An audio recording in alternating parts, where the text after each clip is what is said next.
আসসালামু আলাইকুম, আমি কুদ্দুস খান। আমরা আসছি উত্তরণের অনুষ্ঠান উপভোগ করতে। অনুষ্ঠানটি হচ্ছে আর্মানিয়ান চার্চে, ভারমন্টে আর্মানিয়ান চার্চে। এখানে আজ উপস্থিত আছেন আমাদের সঙ্গে মহামিদ ঢাকা থেকে এসছেন।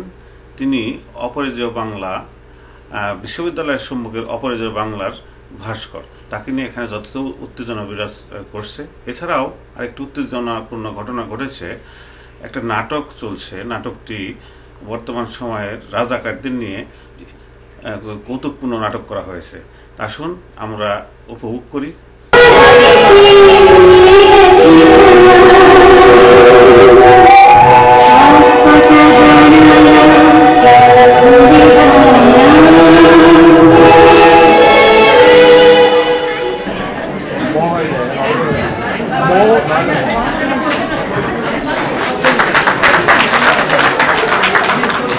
জনাব মহামিদকে মূল্যদান করছেন মিথিলা।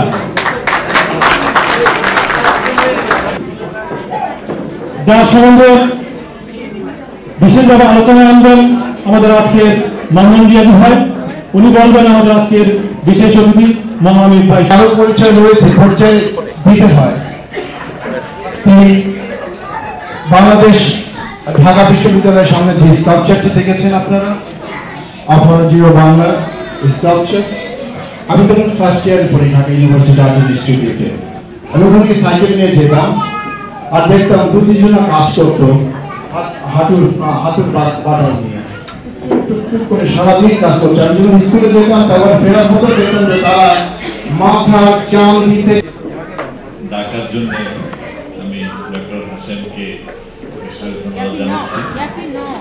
তার সঙ্গে আমি ঢাকায় থাকা অবস্থায় যোগাযোগ হয়েছে, কথা হয়েছে। তিনি একটি আমন্ত্রণ পাঠিয়েছেন আজকে অনুষ্ঠানে যেন আমি আসি, সেই জন্য আমি খুব কৃতজ্ঞ।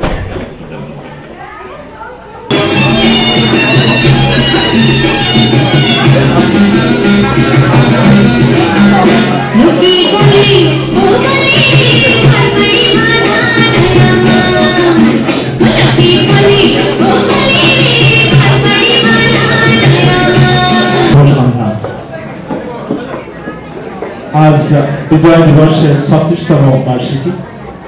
আজকের এই দিনে আমি সশ্রদ্ধ চিত্তে স্মরণ করছি বাংলার সেই সূর্য সন্তান যারা আত্মাহুতি দিয়ে আমাদের জন্য একটি দেশ উপহার দিয়ে গেছেন।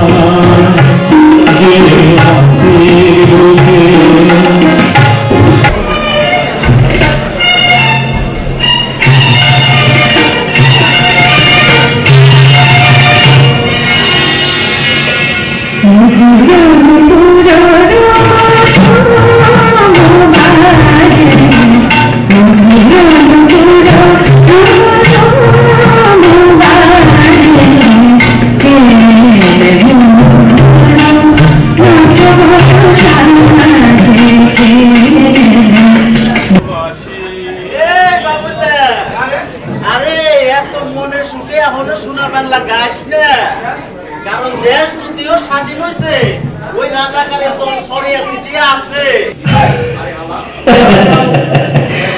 আরে হালা এই করিম না তো মুক্তি বুঝতে পারছে না। আচ্ছা বসে থাকি, আপনারা বেলুন ফুটাইয়া আমাদের যতবার রাজাকার কইবেন আমরা ততবার এই আপনাকে সোনার বাংলাদেশে থাইকা অপরাধী হিসাবে বাচ্চা থাকবো। যদি পারেন সরাইয়ে দিয়েন।